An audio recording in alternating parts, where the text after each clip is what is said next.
What the hell am I doing here? I am lost.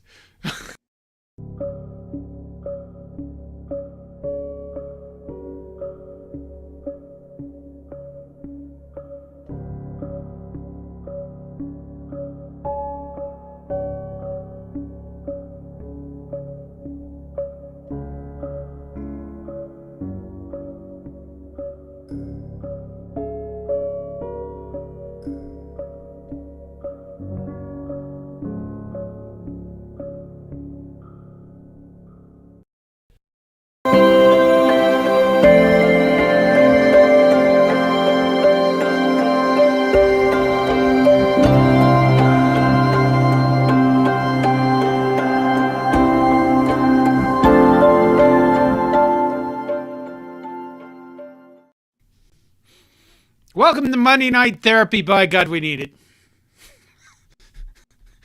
Let's just start that. Todd and I, before we started the show, we took cleansing breaths. And then Todd decided to go with this, and I'll show you the reason why. Here we go. There you go. Nebraska baseball season started, and Nebraska went out to San Diego and lost 4 games. And they lost them in horrible manner. I know the last one it says 16-16, but my God, that's 17.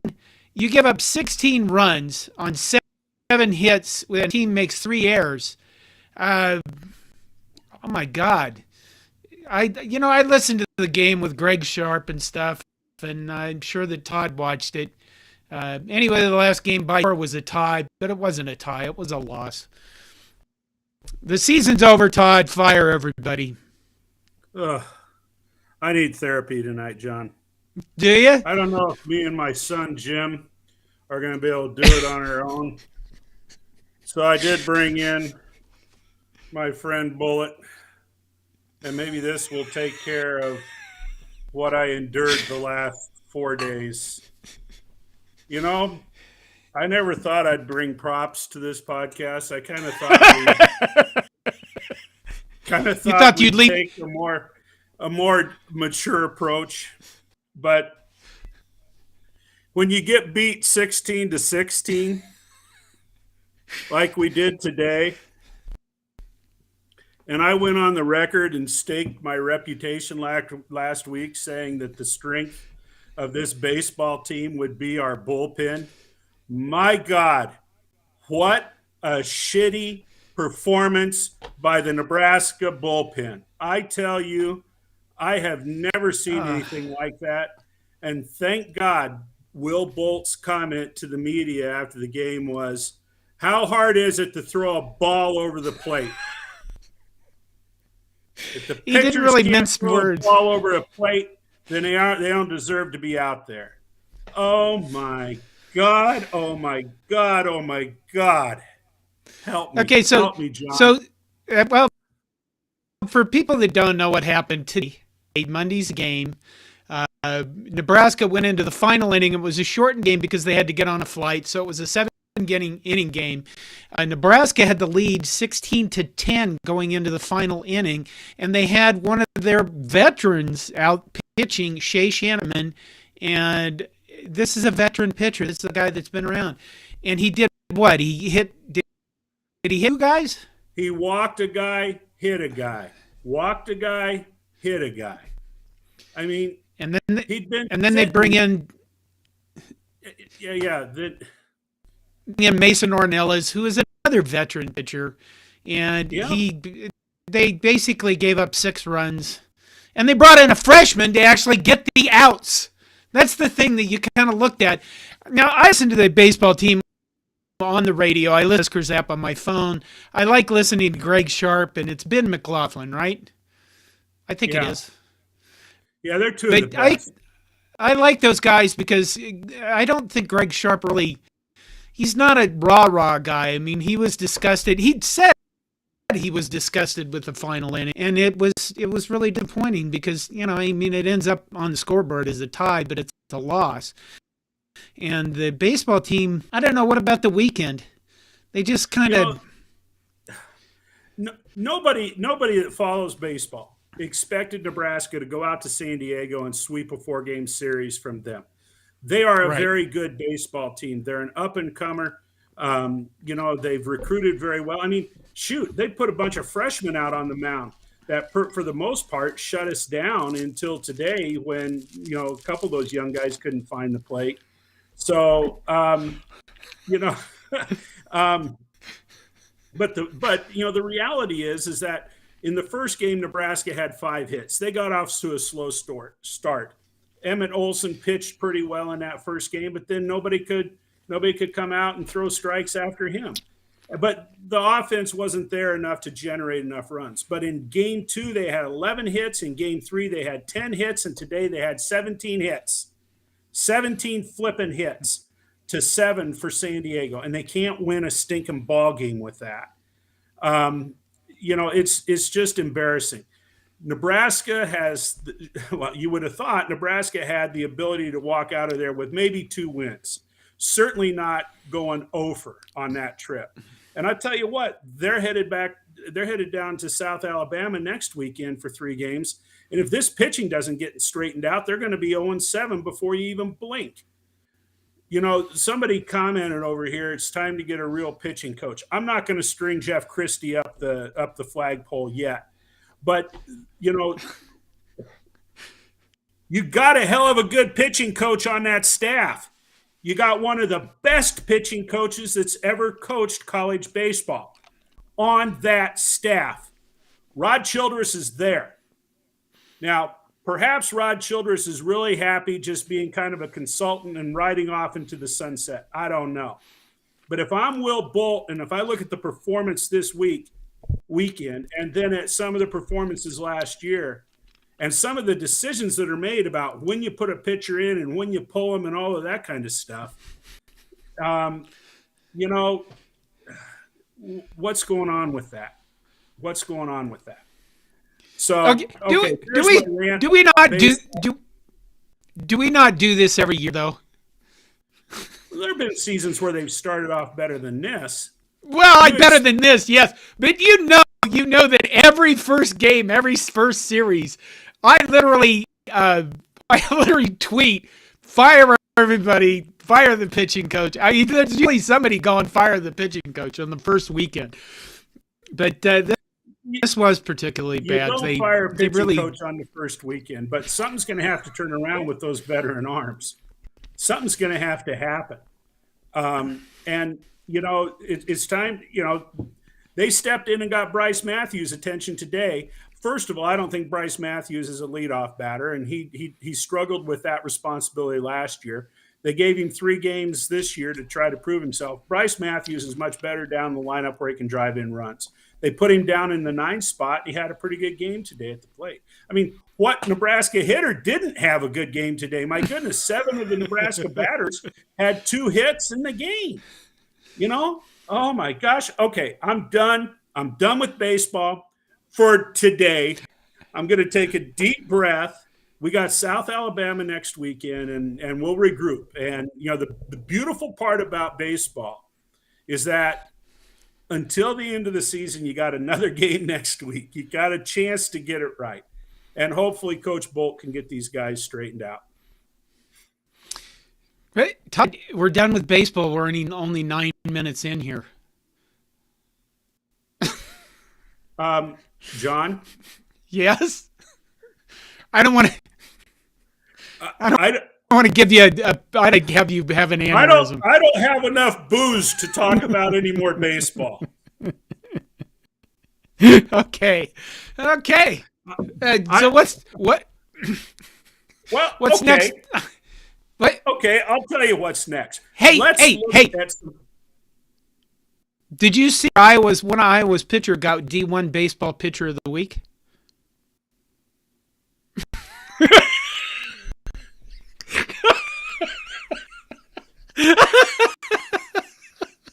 Oh my God! I guess we better we better move on there. For those listening on the podcast, Todd just flipped me off on the show the first time I think he's ever done that. Although I will say that throughout my lifetime, I have gathered the ability to have a lot of people flip me off in my life.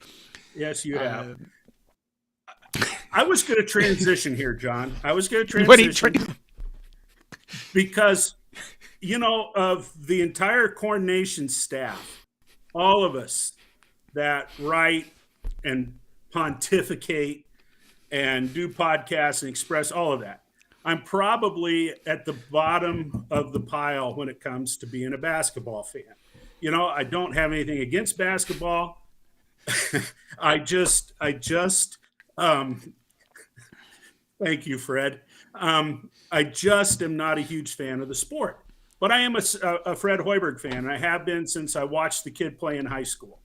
Pitch in high. There we go. There's the pitching coach we need, Fred Hoiberg. Anyway, he was a hell of a high school pitcher, by the way. But I have watched parts of 4 basketball games recently, and they've won 3 of the 4.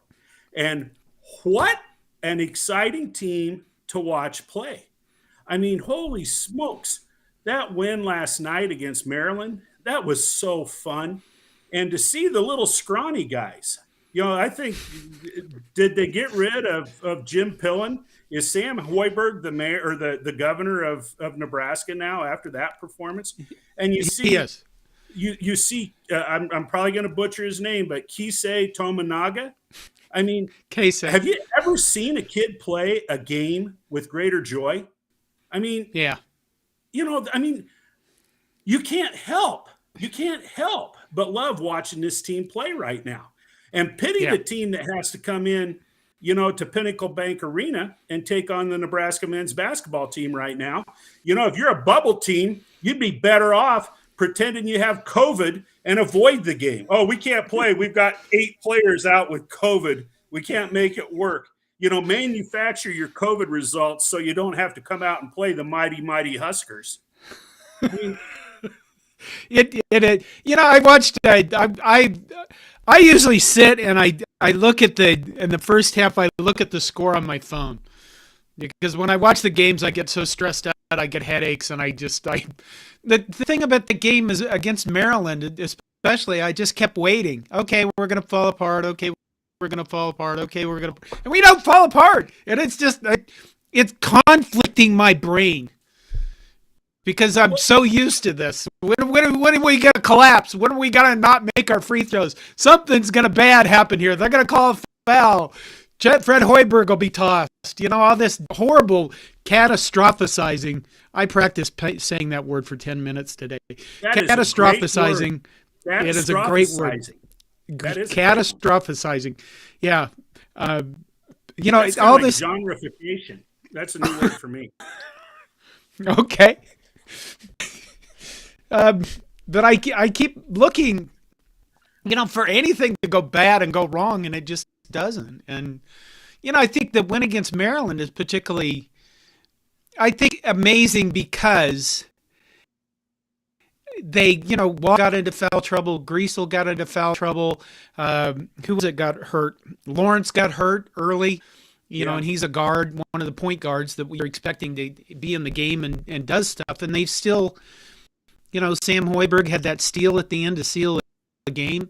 They free throws down the stretch. And then Tominaga is just, I have to ask this, all you people that are on chat, I'm the most cult of personality player that Nebraska's, my memory, I'll know that if you watched, my memory isn't the greatest. But I'm going to, even for I'm going to say minor sport too, because I think minor men's basketball it's below football, certainly below volleyball, it's probably below baseball. But I see the biggest cult of personality player that Nebraska's had. I don't want to say ever because I think, there's been some, but in a very, very, very long time. How can you not help, jumping on his bandwagon and just, loving the way that guy plays. And, he has been on fire the entire month. Okay, I didn't know that you called it a heater, as basketball people speak. He's been on a heater all month. But I didn't know that either. Yeah, I didn't know it. Maybe I'm not even saying it right. But I'll tell you what, the kid is lighting it up. he plays with, unrestrained joy. And it's just absolutely a thrill to watch him play. Derek Walker. Derek Walker kind of stands out there at the top of the key, back and forth, and he's just kind of like a dad out there. I mean, he's old enough to be a dad, certainly, but he's just kind of like a dad out there, directing his kids, how to play and what to do, and you know, holy moly, and they frustrate the heck out of the other team. Um, Drawing those charges and all of that kind of stuff. I can't say enough about it. And you know what? I think Nebraska basketball, and I can't believe I'm saying this, it will be appointment viewing for me here for the remainder of the season, unless, of course, I can watch some wrestling, but or some soccer or baseball. But anyway, it's moving up the ranks, and I would be more than happy to watch him play. So, yeah, men's basketball put a thrill in everybody this weekend. Another team that looked pretty doggone good. Wait. Oh, yeah. From the post-game notes from Seamus McKnight, oh, wait, they're from somebody else. Keisei Tominaga scored 20 points, his fifth consecutive 20-point scoring effort. Tominaga is the first Husker to have 5 consecutive 20-point games since Tyrone Lue scored 20 points in 7 straight games during the 97-98 season. Let's see, what was that? He's been at double figures for 10 of the last 11 games. And that's amazing.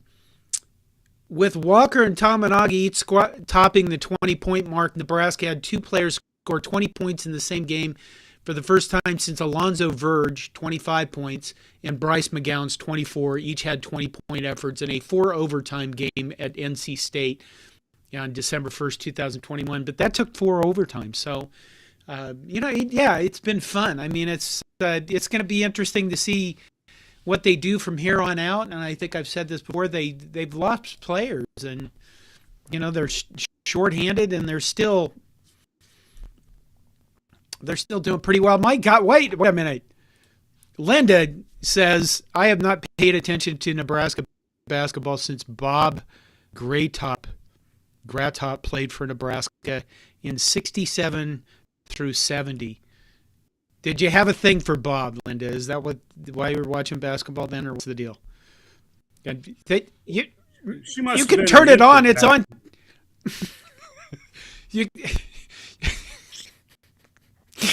Oh, okay. Isn't that what you're supposed to say? It's impossible that Linda could have been what? She's not that old. There's yes, way. You're right. Yeah. Okay, that's true. You can just turn it on, Linda. You can just you can watch. They're fun to watch. We have the Japanese Steph Curry on our team, and it's he is going to, though. I mean, when you think about it, he is garnering so much attention with the way he plays and how funny he is to watch. That I started thinking about this. Kenny Bell was another player that all of us loved. Oh, sure. I mean, you could go through volleyball players, I think, over and over. For each team, there seems to be a volleyball player that everybody loves. Matty Kubik was, the last one on last year's team, and Michaela Fecki, I think, was another one I loved watching. But in terms of football, or in terms of another major sport, I think Kenny Bell was the last guy I can think of that was universally loved. And Tominaga is on his way to doing that, don't you think? So, yeah, I do. But, something that I wonder, and again, my limited attention to the sport leaves me without some information here. But when I have watched the last couple of games, announcers have been pretty quick to say, they talk about the seniors that are going to be gone. Derek Walker's going to be gone. Sam Griesel's going to be gone. And then they always kind of qualify it. Well, and Tominaga may not be back. So what's all that chatter about Tominaga? He's a sophomore, right? I do understand that he played on, Japan's Olympic team, so he in all likelihood, he has some potential maybe back home to play at, in the Japanese professional league. I mean, he's not equipped to play in the NBA right now. I mean, he's got the build of an eighth grader. I mean, the physique of an eighth grader. He'll get. You only think that because he's surrounded by guys that are 6'11". I think what is he, 6'2"? Oh, he can't be 6'2". Okay, you know what? I looked up on Twitter. I was searching something on Tominaga, and you know how you can type into Twitter questions about a guy, and so many people were looking up his height. I'm going to do that right now. But I think the reason why they say he may not be back next year is because he can go home to Japan and make a crap ton of money, and Well, and Chris Tussing just chimed in here and said he could probably go play anywhere in Europe too. If he wants to start his professional career there. Okay, well, I'll tell you what. You know what? He's 5'10". And in basketball, they always cheat by at least 2 inches. They do. So he's 6 feet tall. No, he's 5'8". Oh, wait, no, that was Google. I wasn't looking at the roster. So somewhere in international, they probably do a real measurement of him and put that out there. But I think he can go back to Japan and make a crap ton of money. Well, I'll tell you what. If this is where NIL needs to step up. I don't know that he watches our show, but sometimes I get some feedback from him on Twitter, but I'm probably going to butcher his name. But Nick Masteus at Muchachos, we got to get Keisei Tominaga an NIL deal. And what better way to promote your restaurant? We need like the bonsai burrito or something like that, so that we can get Keisei, some little, moolah, and keep him around Lincoln, Nebraska for another year. I don't know what goes on at Bonsai Burrito, but I'm sure, Nick, you can figure it out. You're one of the best entrepreneurs in the city of Lincoln and in the whole state of Nebraska. Muchachos. Muchachos. Are they sponsoring us? No, but if I say muchachos enough, maybe Nick will send me another burrito. I'll tell you what, I took on that pipeline burrito by myself. Oh, my God. I ate about a third of it, and I was beyond full. I got 3 meals out of that sucker. I mean, it was so good. Oh! Wait! James Boardman says Sam Hoiberg isn't tall enough to ride roller coasters. That's a good point. I mean, he is not. And then, let's see, Cornhusker Corner comes in with Keisei is not allowed to accept nil because he is a foreign exchange student.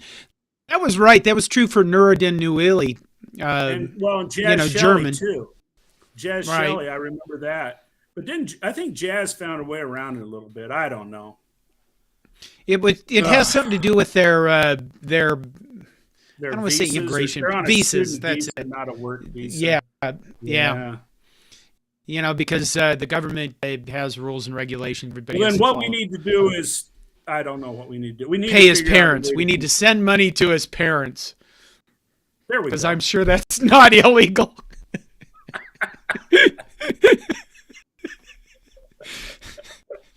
Oh, okay. Linda said she'll be 73 in May, Todd, and that guy she watched was 2 years, and he scored 50 God points bless in a you, game. Linda. Thanks for showing up week after week and supporting us here, and Fred Sacco. I am a broken man, but I will survive. I will survive, Fred. Beetle B says it's spring in Lincoln, global warming maybe. I want to hear about some football. They were practicing yesterday on the field. They were not practicing. This is winter conditioning. That's different. They did do they were pushing some kind of sled in the snow the other day. I saw something like that. I think they took them outside, to do a little bit of team bonding in that deep snow, and they had the sleds out there on the field, and they were shoveling around. I think they were doing neat videos in the snow. That's what they were doing. I mean, come on. These are football players. They're, 10-year-old kids. What are they going to get out of pushing sleds in the snow? Mental Seriously. toughness. Okay, mental tough. Here, Esther. Well, what is Get there up to here. say about football right now? There's not much. There's our rules changes bit.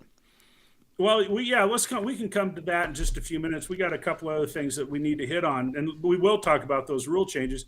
But I guess one thing I do want to say about Nebraska football, and for those of you that are watching, listening, if you haven't seen the little bit on CBS News or CBS about Malachi Coleman, that was a really good bit. And that Hartman, I can't think of his first name. Steve Hartman, maybe he does, some of those pieces. And they put together a really nice one about Malachi Coleman and how he has an NIL deal. He started it when he was still playing at East with Muchachos. And oh, really? The proceeds from the sale of burritos or whatever he was kind of advocating for or a spokesperson for, the proceeds go into the foster children's system and foster care system. But if you haven't seen that CBS profile on him, you need to Google it and find it, because it really does put a nice slant on this young man from Lincoln East that he survived. He survived an incredibly traumatic childhood, and he's given back. So good story. You need to watch it. Okay, what you got on your list, Todd? Well, on football, they seem to think they need to tinker with it. They always do. Oh, wait a minute. You're talking about rules changes. Yeah. What do you want to talk about? They are. No, they are. There they are. Okay. So these are the NCAA, who has studied this for years. I loved your quote and coordinate on Slack today, John. The NCAA has had a committee that has been considering these rules changes for 3 or 4 years, and yet they can't seem to come together and have a 15-minute conversation on NIL or the portal until they kick in. So, that tells you where their priorities are at. But this is all coming about because they feel like they need to shorten the game. Okay? Is shortening the game, is that all that important? Is that necessary? I mean, the only thing that pisses me off about a game going long is when the early game runs into my game that I want to watch at 3:00, and I got to go to a different television station to watch it. I mean, that's what they don't like. Too long. So okay, you need to understand business, Todd. You being in the public sector. That's bullshit, no, you don't. You do not. Business likes everything to be predicted. You're a commie. That's a different thing. Don't choke.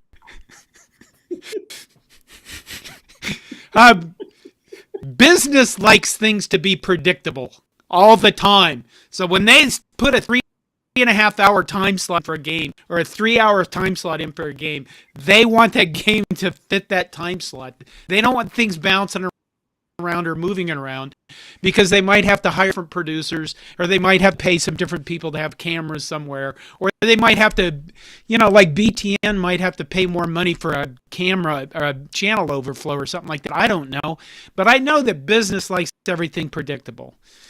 So, and yes, these are bitching about the length of college football games, before they started interjecting all these commercials, having all of these timeouts for TV, all of that kind of garbage. I don't think anybody was complaining about the length then, and they'll talk about doing anything they can to speed up baseball games and speed up football games, but no one ever throws out on the table, let's shorten up the commercials.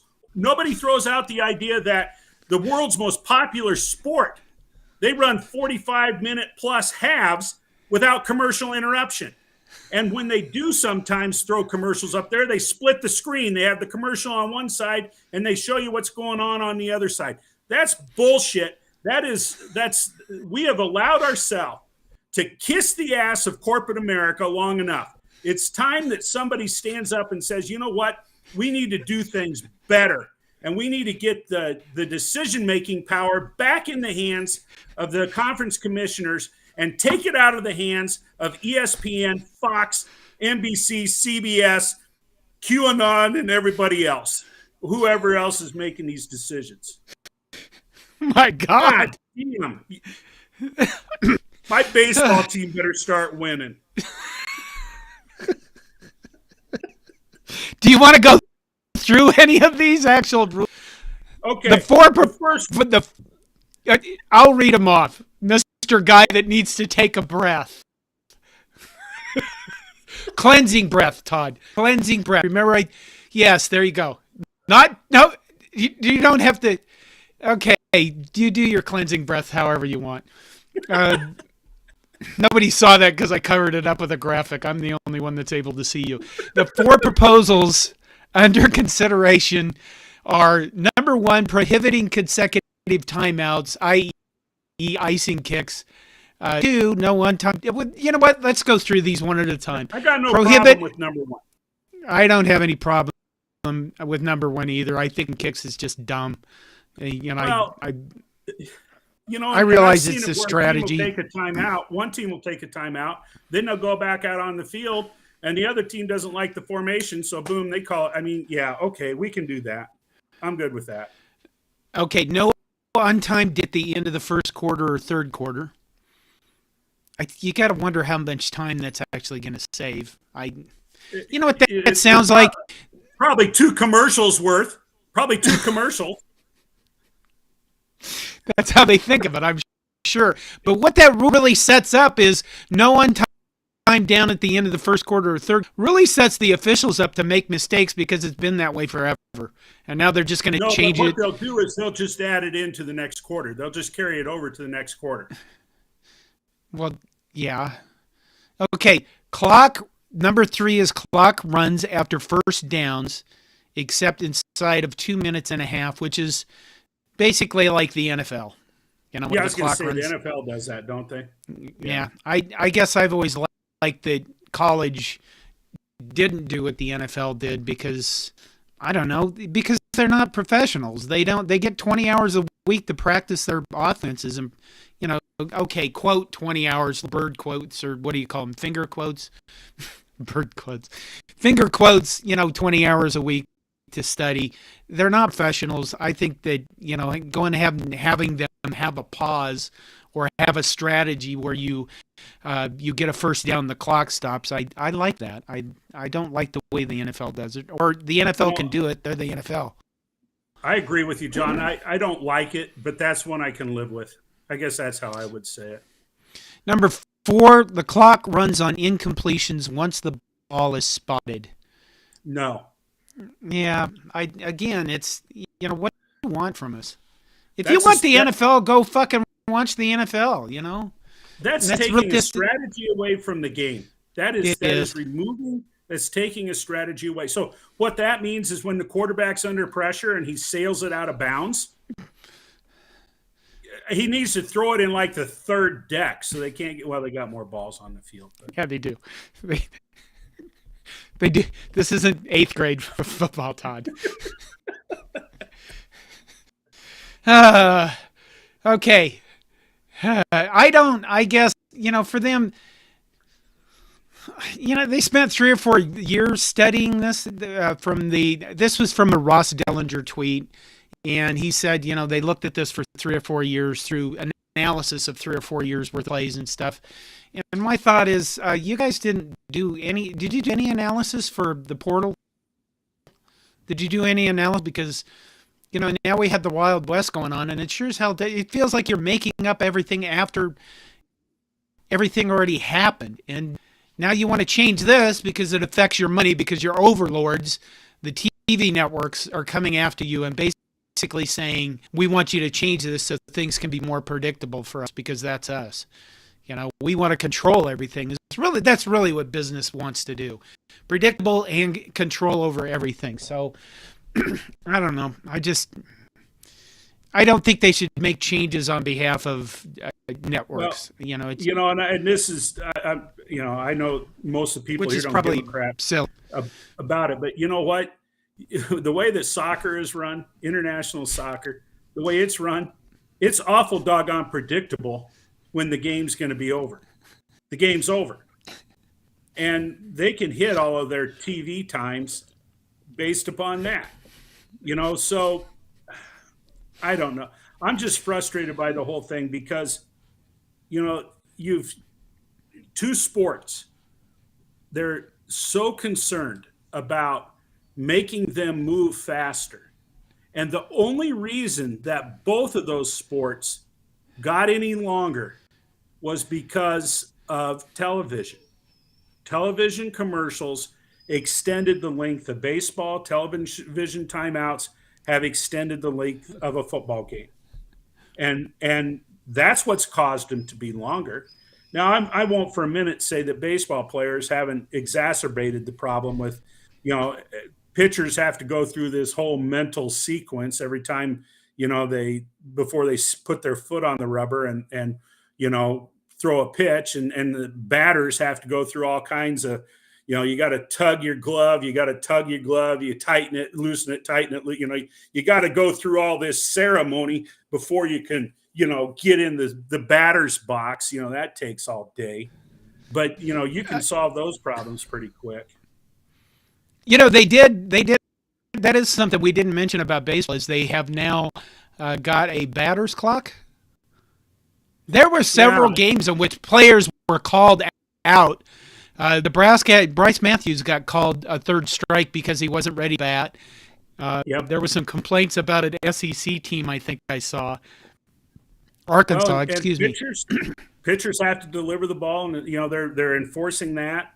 I watched that quite a bit last year, and rarely did I see a ball given to the batter. But there was so much inconsistency on the clocks. Apparently the umpire at third base is the one that's supposed to start the clock, and it was inconsistent as all get out. But boy, I'll tell you what, this year they're on top of it. And I know that in the first game that Nebraska played against San Diego, there were 2 violations, and both of them I think were with hitters. I'm not sure that the pitchers ever got one. The beauty of this for Nebraska's pitching, Nebraska's pitchers work fast anyway. There will not be a problem on Nebraska's end with their pitchers. They're not changing their routines at all. They get on the mound and they go.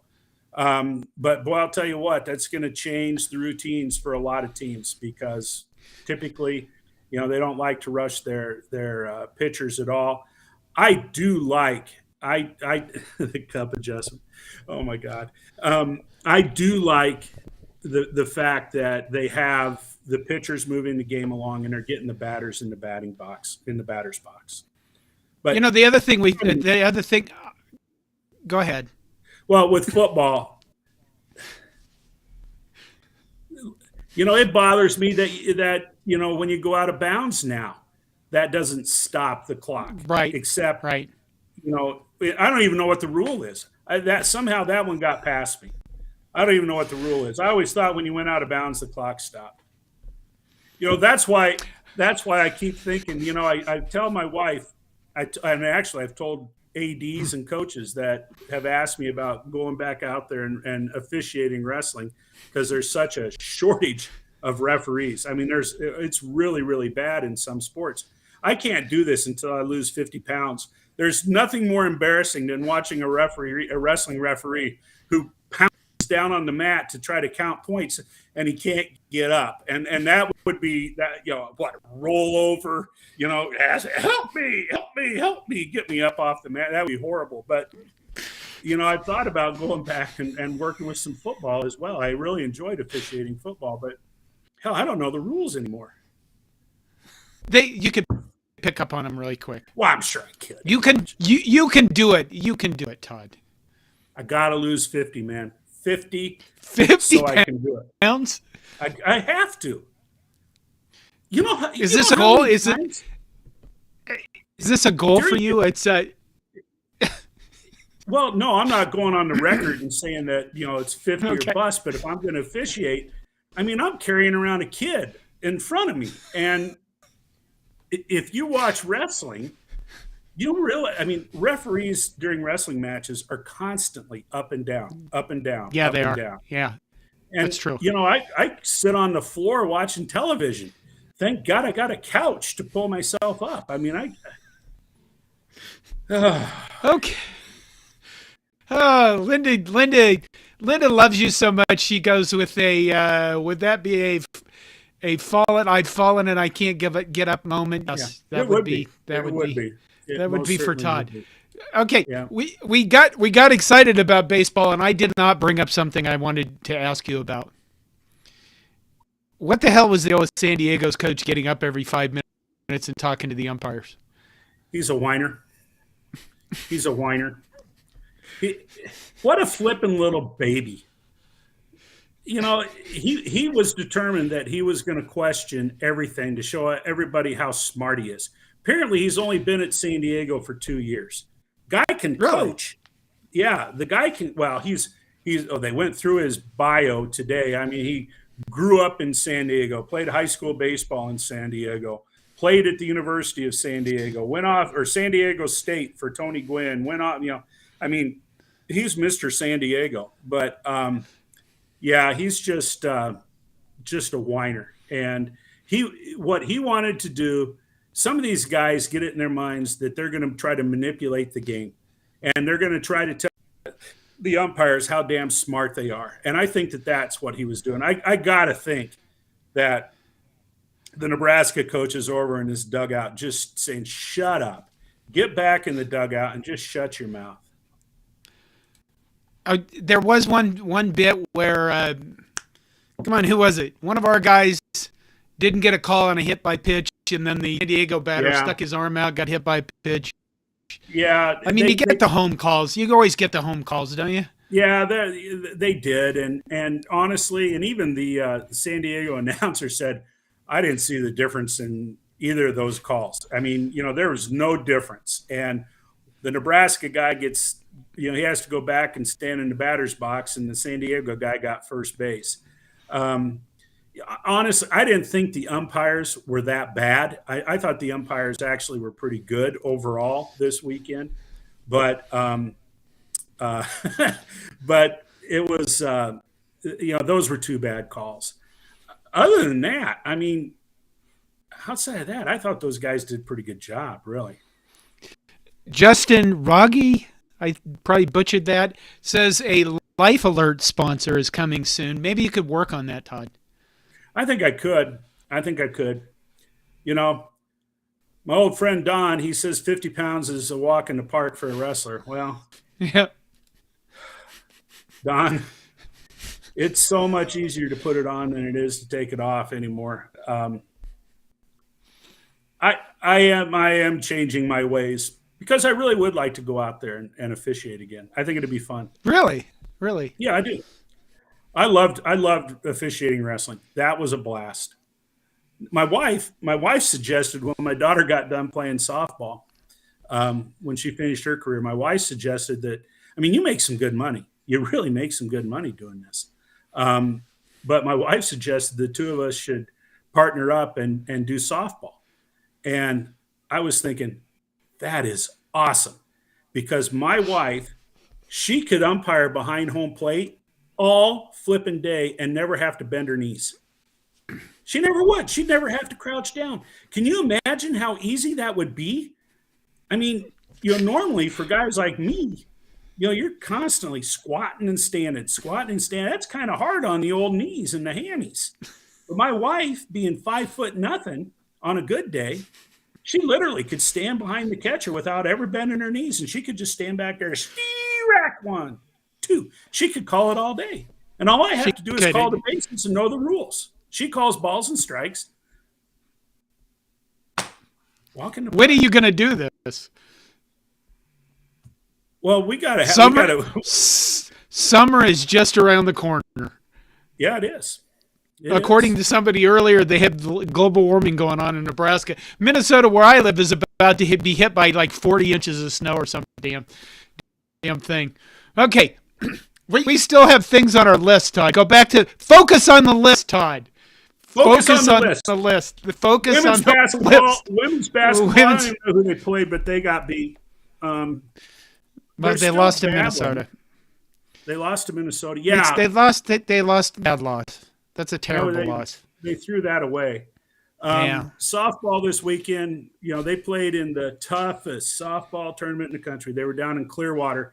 That Clearwater tournament, they started that about 3 years ago, and they said, we're just bringing in the best, and they have brought in the best. And Nebraska, unfortunately, they went 1-4 after starting off the previous weekend going 4-1. But the competition got cranked up something fierce. They did beat Texas A&M, gave Texas A&M their second loss of the season, but they lost the last game down there today against Arkansas. And tough run for Nebraska, but that's why you go to a tournament like that, is so that you can face off against the best and measure yourself and figure out how what you need to do to compete the rest of the season. Wrestling had a huge win yesterday against Arizona State. And for those of you that, I'll tell you what, guys, anybody that watches Nebraska wrestling, or if you haven't, next year start, there is a kid on this team that wrestles 184 pounds. His name is Lenny Pinto, Pinto, like the bean. Lenny Pinto is from Pennsylvania, and that kid is a beast. And he goes full bore the whole time. I mean, he was on his back and off his back and on his back and off his back and pinned the guy. I mean, he is a crowd favorite. He is going to bring more excitement to the Devaney Center than that place has seen for anything other than a big-time volleyball game in years. You talk about cult of personality with Keisei Tominaga. Lenny Pinto is going to develop that as well in the sport of wrestling, because he is just one of those kids that, lock up the women and children. Here's Lenny. And he's just going to go out there and do incredible, amazing things. So kind of like Gable Stevenson. Yes, very much so. But even more spectacular, than Gable Stevenson. So he's going to be great. And they beat Arizona State handily this weekend. I think they only dropped 2 matches to him in the whole meet. Liam Cronin was a killer, won in overtime down there at 125 pounds.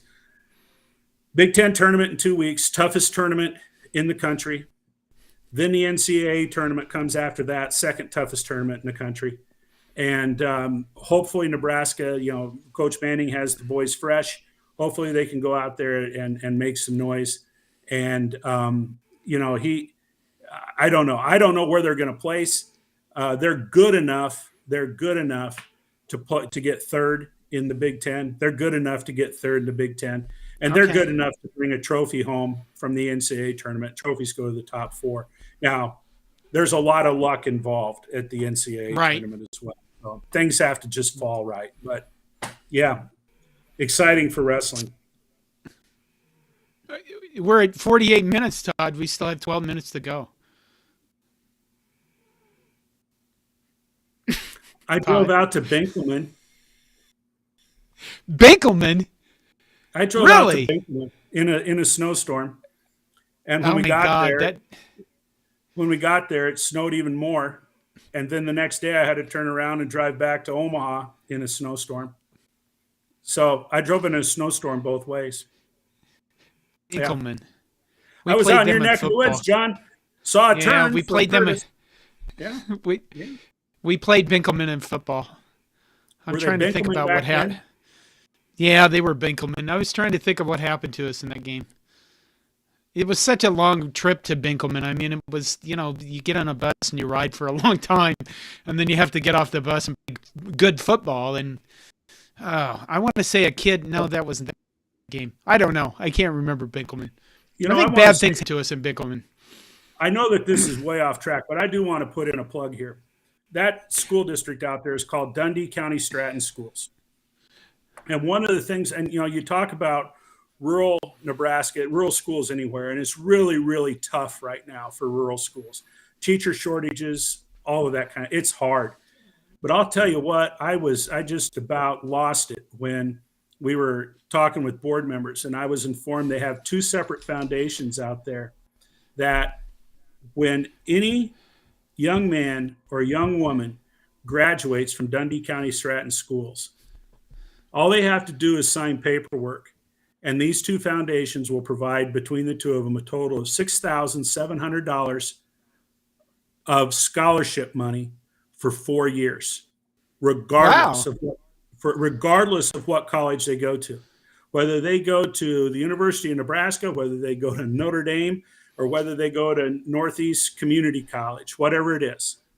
For 4 years, they get $6,700 from that foundation back there that wants their kids to go on to college and become better human beings. So, That's hats off to pretty them. cool.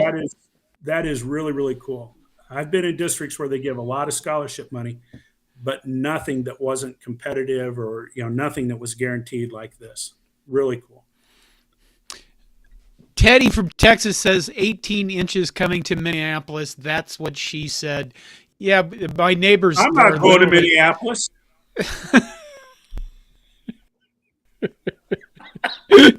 my neighbors are literally outside where people are preparing for this storm, I guess. How do you prepare which for is- the storm? You go to Target and you buy a bunch of food you probably don't even need. Oh, You I have beans and rice so we're always prepared. Let's see what else. Anything going on in football because people want to hear shit about football. I think. Wait a minute. Dylan Raiola's coming on a visit. Dylan Raiola is coming on a visit in March. Somebody said earlier that Dylan Raiola had canceled his visit to Georgia, Wow. which I had not heard. But I don't. My head buried in the history stuff lately. And Linda says, John, great history video today. Thank you, Linda. I put a lot of hours and a lot of time into that just because I'm trying to learn how to edit videos and do storytelling a little bit better. And I don't know if it's going to get a lot of hits, and that's kind of important to me because I am a performance measuring guy. Like if I said I was going to lose 50 pounds, Todd, I would go lose 50 pounds. I'm going to work on losing it. I'm going to work on it. Hey, back to Dylan Raiola. Okay. The important thing about Dylan Raiola is that they've got this visit scheduled. And, I'm going to apologize to all the listeners. There's some of you out there pay a lot more attention to the details of recruiting than I do.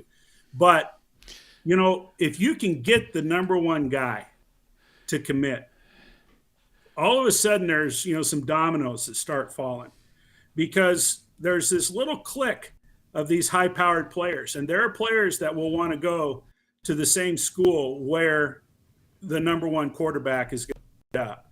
And so not only is Dylan Raiola going to be on campus for his visit, there are a handful of other 4-star, 5-star players that are going to come to Nebraska to visit. And who knows when you roll the dice whether or not we're going to get any of them. But getting them on campus is a victory.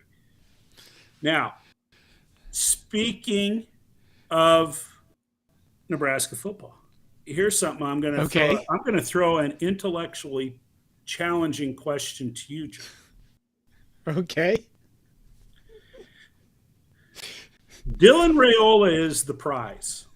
Yeah. Is it better to have a winning football season next year? Or is it better to not? What? You always want a winning football team. You do. Yeah. I want wins, Todd. I want wins. You know why? Because what is that line? A bird in the hand is better than a bird in the bush. Is that what that cliche is? Yes. Okay. That's what I'm with. So why would you think that not having a good winning team would be good? Is because Dylan Raiola could come in and be a. There are people that say that if we get a commitment from Dylan Raiola, that it doesn't matter how well we do, we got Dylan Raiola to come and save the day. And our coaching staff can put a lot more attention to the future than the present and have things in a much better situation in year 2 than in year 1. I think that's a bunch of crap. I think it's crap. But that question was debated on talk radio the other days.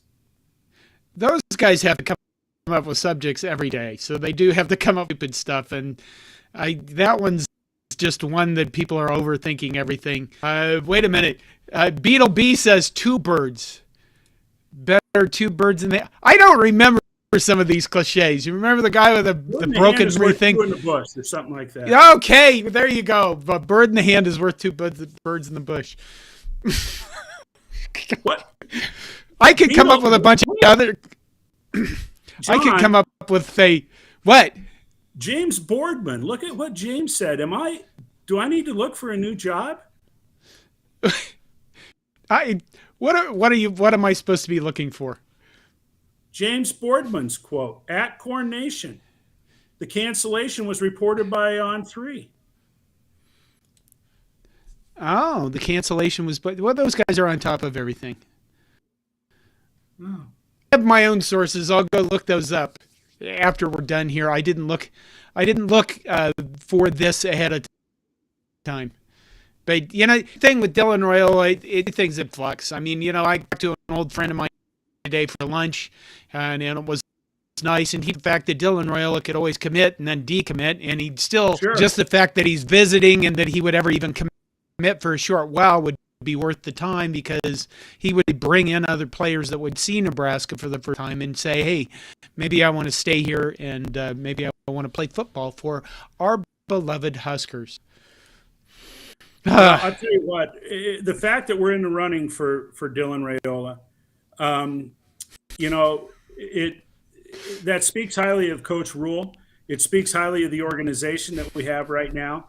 And if we can continue to pull in, get the attention of some of these top recruits, that only bodes well for our football program. I'm excited. I'm excited for the football season. I really am. So long ways off. I'm excited for spring. How about that? There you go. Owen Walker says, mark my words, if we get Dylan, we will get top linemen and skill players. And I think the key there is getting in top linemen. And my mouse is going wonky. Let's see. I had one more here. Cornhusker Corner earlier said, also, if y'all haven't caught Bill Bush on early break, he's on the whole show every day on 93.7 YouTube channel. It's outstanding. Okay, well, there you go. See, we're not afraid to plug other people here. No, I love watching Bill Bush. 93.7. Huh? Okay. What? I'm sorry? I love listening to Coach Bush. I think that I'm going to have to check that out. 93.7. Is that what he's doing? He didn't get another job? Well, I heard he wasn't going to leave Lincoln. His wife is a good job here, and it sounded to me like he's, they're not going to pick up and leave. So, what else can he do? Okay.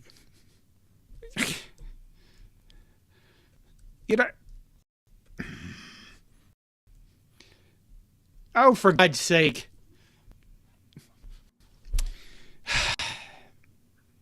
I have too much equipment attached to my Mac, and I have too much of my IT job involved in the same computer I'm doing this stuff with, because now I got stuff disconnecting and connecting and keyboard issue. Anyway, you know what? We're running to the end of the show. Is there anything else we've missed, Todd? Baseball plays at South Alabama this week. Hopefully we're better. Basketball has, they have Minnesota coming up. I know that, and Minnesota has only won one game in the Big Ten, and it's at home, so it better be a win. They better, not blow that one. And then we go into we play, I think, Michigan State at home, right? I don't know that much about that one. Again, it's, the way I watch basketball is, oh God, something bad is going to happen, and then the team has had enough resolute, they've been resolute enough that they haven't allowed that to happen. Okay.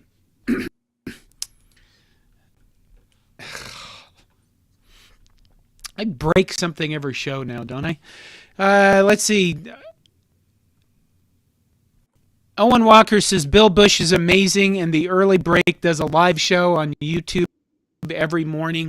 The early break was Steve Sipple and Jake Sorensen. Okay, you know what, Todd? We've hit an hour. And it's time to probably say goodnight. Yeah. Before I say something I regret. You haven't done that yet?